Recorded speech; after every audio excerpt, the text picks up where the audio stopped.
வணக்கம் முருகன். தமிழக வெற்றி கழகத்தினுடைய இரண்டாவது மாநில மாநாடு மதுரையில் நடந்திருக்கு.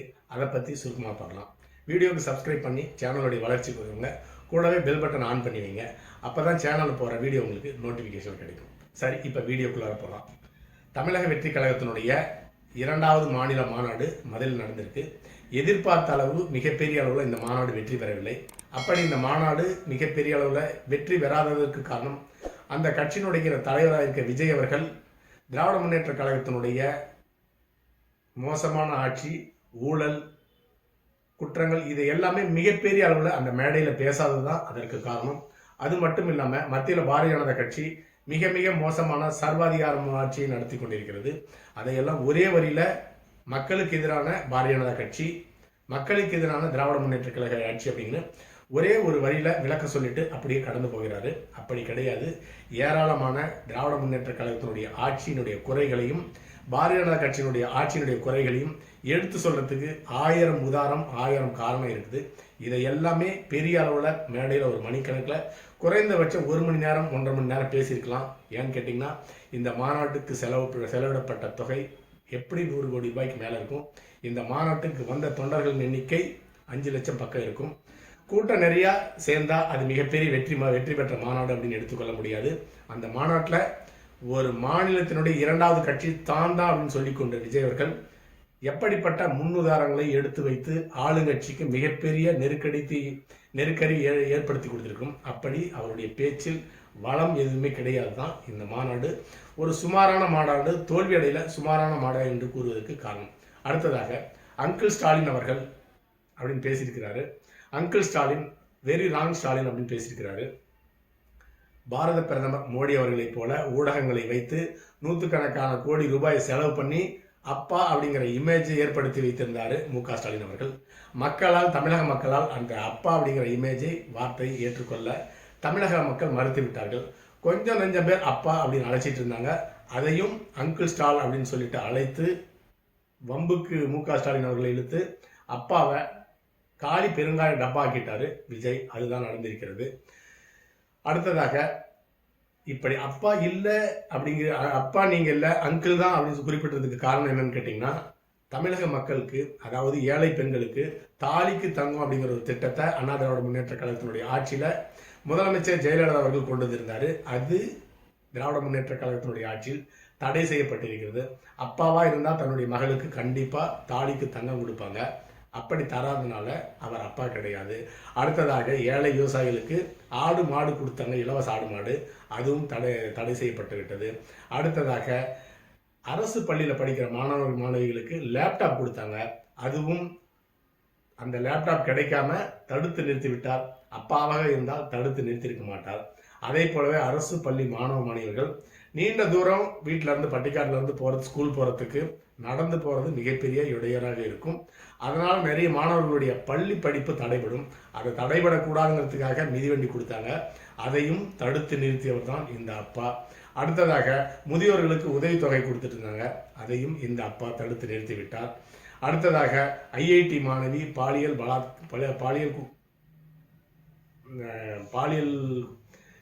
பாலியலுக்கு தொந்தரவுக்கு உட்படுத்தப்பட்டிருந்தார். அவரை காப்பாற்றுறதுக்கு பதிலாக அவர்களுடைய கட்சியை சார்ந்த குற்றவாளிகளை காப்பாற்றியிருந்தார். அதனால அப்பாவாக இருந்தால் தன்னுடைய மகளை கண்டிப்பாக காப்பாற்றியிருப்பார். அதிலையும் அவர் அப்பாவாக செயல்படவில்லை. அடுத்ததாக பெண்கள் சிறுமிகளுக்கு பாலியல் அத்துமீறல் நடைபெற்றது. அதையும் கண்டுகொள்ளவில்லை இந்த அப்பா. அடுத்ததாக அரசு பள்ளிகளை, ஏராளமான பள்ளிகளை மூடிட்டாரு. அரசு பள்ளிகளை நம்பிதான் கிராமப்புறத்தில் இருக்கிற மக்கள், ஏழை எளிய மக்களுடைய மாணவ மாணவிகள் படிச்சுட்டு இருக்காங்க. போதிய நிதி கிடைக்கல அப்படின்னு சொல்லிட்டு அந்த அரசு பள்ளிகளிடையே ஏராளமான பள்ளிகளை மூடிட்டாங்க. ஆனால் நூற்றுக்கணக்கான கோடி ரூபாய் செலவு செய்து தங்களுடைய பொய்யான பிம்பத்தை உருவாக்கி கொண்டிருக்கிறாங்க. அது மட்டும் இல்லாமல் அரசு செலவில் ஏகப்பட்ட நூற்றுக்கணக்கான கோடி அரசு செலவை வேஸ்டாக செலவு செஞ்சிட்டு இருக்கிறப்ப மக்களுடைய, ஏழை மக்களுடைய படிப்புக்கு செலவு செய்ய வேண்டியதுக்கு பதிலாக மற்ற செலவு பண்ணிட்டு இருக்காங்க.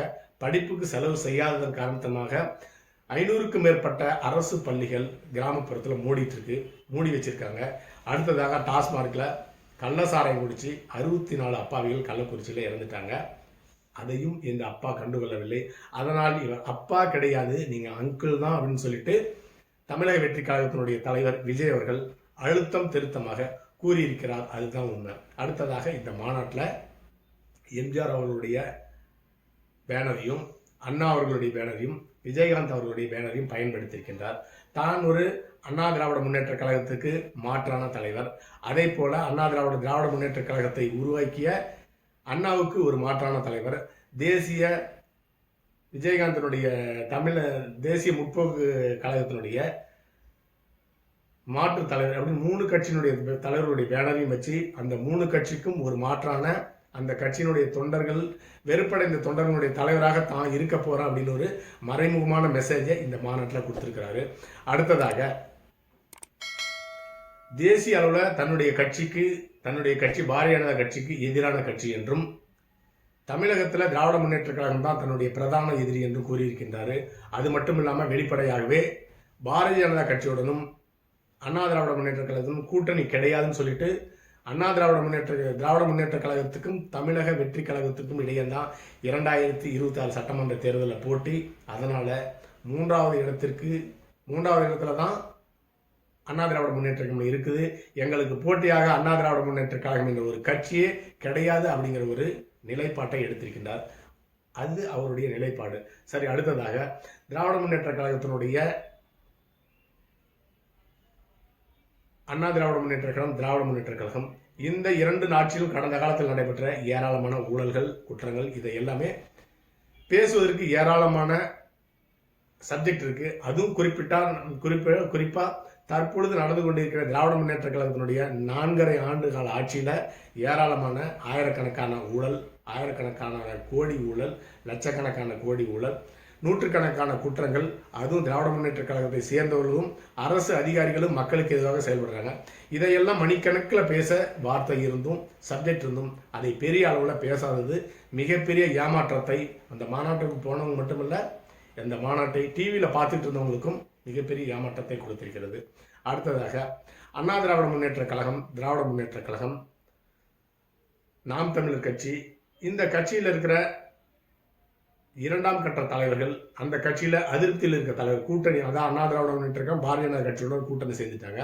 அந்த கூட்டணியால அதிருப்தி அடைந்த தொண்டர்கள், தலைவர்கள், 2ஆம் கட்ட தலைவர்கள் எல்லாமே தமிழக வெற்றி கழகத்தில் எதிர்காலத்தில் தேர்தலுக்கு முன்னாக இணைவதற்கான வாய்ப்புகள் ஏராளமாக இருக்கிறது. குறிப்பா அண்ணா திராவிட முன்னேற்ற கழகத்தினுடைய முன்னாள் முதலமைச்சர் OPS அவர்கள் அந்த தமிழக வெற்றி கழகத்தினுடைய கூட்டணியில் 2026 சட்டமன்ற தேர்தலில் இணைவதற்கு வாய்ப்பு இருக்கிறது. அதையும் இந்த மாநாட்டை பயன்படுத்தி விஜய் அவர்கள் பேசியிருக்கலாம். அடுத்ததாக பாரதிய ஜனதா கட்சி இந்தியாவில் ஒரு பாசிச கட்சி, திராவிட முன்னேற்ற கழகம் தமிழகத்தில் ஒரு பாய்சன் கட்சி அப்படின்னு விஷம் என்று எடுத்துரைத்திருக்கின்றார். அடுத்ததாக தான் மட்டுமே எல்லா தகுதியிலும் போட்டியிடுறதாக நினைத்து எனக்கு வாக்களிங்க அப்படின்னு சொல்லிட்டு புதுமையாக பேசாமல் கடந்த காலத்தில் எம்ஜிஆரும் ஜெயலலிதாவும் இதே வார்த்தை தான் சொன்னாங்க. இந்த தொகுதியில் ஒவ்வொரு தொகுதியிலும் நான் தான் போட்டுக்கிறேன்னு நினச்சிட்டு நீங்கள் எனக்கு வாக்களிங்கன்னு சொன்னாங்க. அதே பல்லவியை தமிழக வெற்றி கழகத்தினுடைய தலைவர் விஜய் அவர்களும் இந்த மாநாட்டில் பேசியிருக்கிறாரு. அடுத்ததாக சிங்கம் பெரிய பெரிய விலங்குகளை தான் வேட்டையாடும், தனக்கு சமமான விலங்குகள் கூட தான் போட்டியிடும், வேட்டையாடும் சொல்லியிருக்காரு.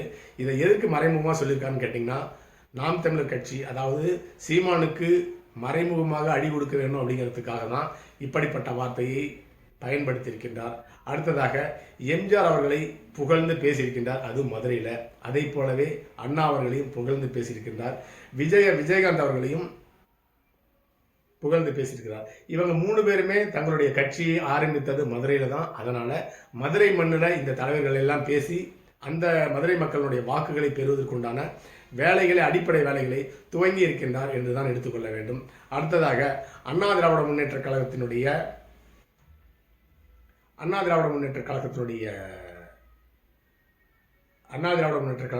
தவறான கூட்டணி கையில் மாட்டிக்கொண்டிருக்குன்னு சொல்லியிருக்காரு. அந்த தவறான கை அப்படிங்கிறது அண்ணா திராவிட முன்னேற்ற கழகத்தை பாரதிய ஜனதா கட்சி 2026 தேர்தலுக்கு மிரட்டி பணிய வைத்திருக்கிறது. அதுதான் அண்ணா திராவிட முன்னேற்ற கழகம் தவறான கட்சியினுடைய கையில் இருக்கிறது அப்படின்னு சொல்லியிருக்கிறாரு.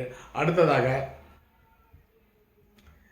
ஜெயலலிதாவை பற்றி அவர் பேசவே கிடையாது. ஏன்னு கேட்டிங்கன்னா, ஒரு படம் வெளியாவதற்கு ஜெயலலிதா அவர்கள் தடையாக இருந்தார்கள். அதனால எம்ஜிஆரோட அண்ணா திராவிட முன்னேற்ற கழகத்தினுடைய வளர்ச்சி அப்படிங்கிறது முடிச்சிட்டாரு. ஜெயலலிதாவை பற்றி பாராட்டி பேசவில்லை. அடுத்தது வரன்னு சொல்லிட்டு அரசியலுக்கு வராமல் இருக்கக்கூடிய தலைவர் நான் கிடையாதுன்னு சொல்லிட்டு தற்போதைய சூப்பர் ஸ்டார் ரஜினி அவர்களையும் தட்டி பேசியிருக்கின்றார். அடுத்ததாக நான் இப்போ உச்ச ஸ்டாராக இருக்கேன், இப்படி உச்ச ஸ்டாராக இருக்கும் பொழுதே நான் அரசியலுக்கு வந்திருக்கிறேன் என்று மிக தெளிவாக எடுத்துரைத்திருக்கின்றார். ஆனாலும் இது எல்லாமே 2026 சட்டமன்ற தேர்தலில் தமிழக வெற்றி கழகம் கணிசமான வாக்குகளை எம்எல்ஏ சீட்டை பெற உதவுமான்னு கேட்டிங்கன்னா உதவாது. மிக தெளிவாக ஆணித்தரமாக திராவிட முன்னேற்ற கழகத்தினுடைய ஊழலும் அதனுடைய ஆட்சி நடைபெற்ற அவலங்களையும் மிகப்பெரிய எடுத்து சொன்னாதான், ரோடாக வீடு வீடாக சென்று இந்த நிலைகளெல்லாம் எடுத்து மக்களிடம் சொன்னாதான் தமிழக வெற்றி கழகத்திற்கு 2026 சட்டமன்ற தேர்தலில் ஒரு 25% வாக்குகளாவது கிடைக்கும் என்பதுதான் உண்மை. மொத்தத்தில் இந்த தமிழக வெற்றி கழகத்தினுடைய மதுரை மாநாடு மிகப்பெரிய அளவில் வெற்றி பெறவில்லை, தோல்வியும் அடையவில்லை, சுமாராக நடந்து முடிந்திருக்கிறது என்பதுதான் உண்மை. அடுத்த பதிவில் சந்திக்கலாம். நன்றி.